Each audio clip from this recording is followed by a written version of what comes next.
Шайтандын айлакерлиги. Bir kişi Hasan Basri'den "Шайтан уктайбы" деп сурады. Hasan Basri бұл сөзгө күлүп, "Уктаса жакшы болбойт беле? Биз да тынчып калмакпыз" деп жооп берди.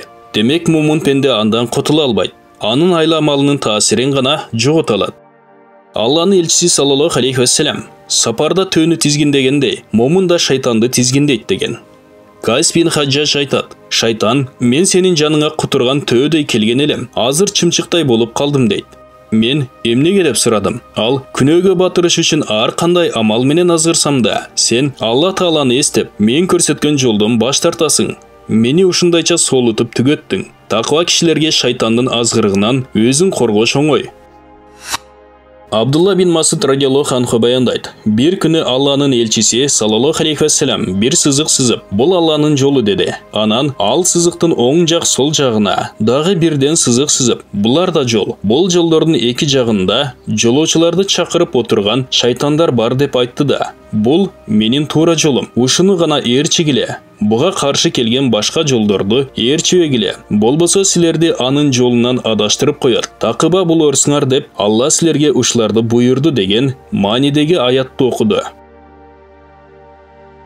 Жүрөктө шайтандын азгырыгына ачык эшиктер өтө көп. Периштелер кириши мүмкүн болгон эшик бирөө гана.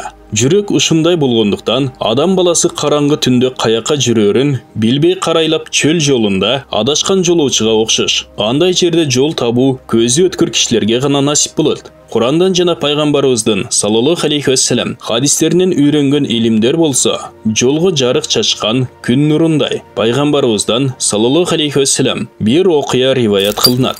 Илгерки өткөн заманда бир кечил бар эле. Шайтан аны жолдон адаштырууну көздөдү. Ошол учурда бир кишинин күңү каттуу ооруп жаткан. Шайтан бул ооруну баланча кечил айыктырат деп күңдүн үй бүлөсүн азгырды. Күңдү дарылатыш үчүн кечилдин үйүнө барышты. Бирок ал кабыл албай койду. Алар кайра бара беришти. Акыры кечил аны кабыл алууга мажбур болуп дарылай баштады. Шайтан аны күң менен жыныстык катнашта болууга азгырып, акыры аягында бул максатына да жетти. Натыйжада күңдүн боюна бүтүп калды.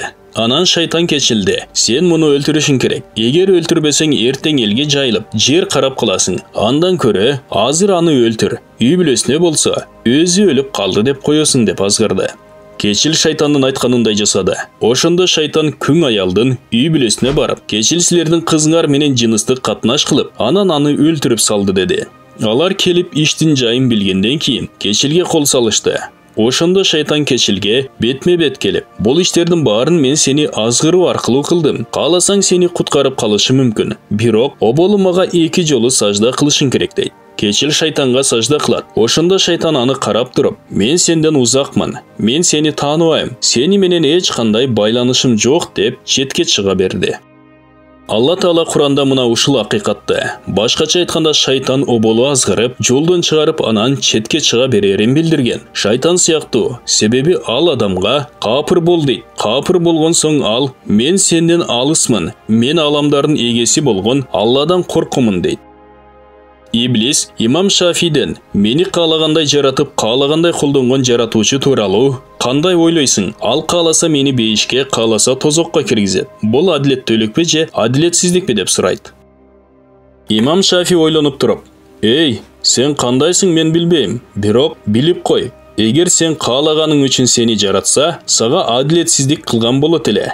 Эгер ал өзү каалап жараткан болсо, кылган иши үчүн жооп бербейт. Жаратылгандар болсо кылган иштери үчүн сурак берет" деп жооп берет. Бул жоопту уккан шайтандын үнү өчөт. Анан: "Эй Шафи, мен бул татаал суроо менен 70 000 такваны динден чыгардым" деген экен. Bir жолу Иблис Исага алейхиссалам жолугуп: "Ла илаха иллаллах" деди. Иса алейхиссалам: "Бул сөз акыйкат. Бирок мен сен аны айтып турганыңдай айтпайм" деди. Анткени шайтан акыйкат менен жалганды аралаштыруу үчүн кээде акыйкатты сүйлөп жаткандай көрүнөт. Ушундай жол менен таква кишилерди, байларды жана түрдүү деңгээлдеги адамдарды жолдон чыгарат. Анын азгырыгынан Алла сактаган кишилер гана аман калышат. Жараткан Алла бизди шайтандын айла амалынан сактай көр. Сенин алдыңа туура жолдо баралы. Бұл баян жүректердің ачқыча талыштағы имам Газалийдің кітебінен алып аудиолаштырылды. Урматтуу мұсылман бир туғандар, биздин Ихро медиа каналыбызга катталыңыздар. Китепти которгон Канатбек Аманбаев. Аудиолаштырылган Ихро медиа каналы.